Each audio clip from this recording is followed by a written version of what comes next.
মা, তোমার কাছে 350 টাকা হবে গো, আমি রিচার্জ করব।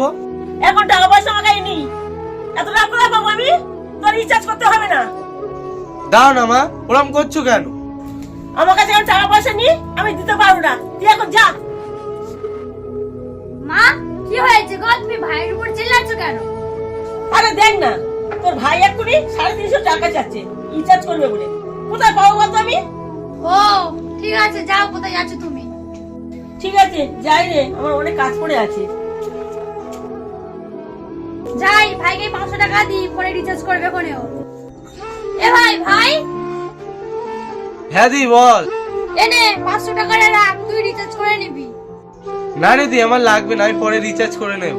আরে রাখ রাখ, আমি তো তোর দিদি না অন্য কেউ, বল। নে ধর টাকাটা, নিবি। এবার লজ্জা কিসের রে দিদির কাছ দিয়ে? সত্যি একটা দিদি থাকা অনেক ভাগ্যের ব্যাপার, তাই না?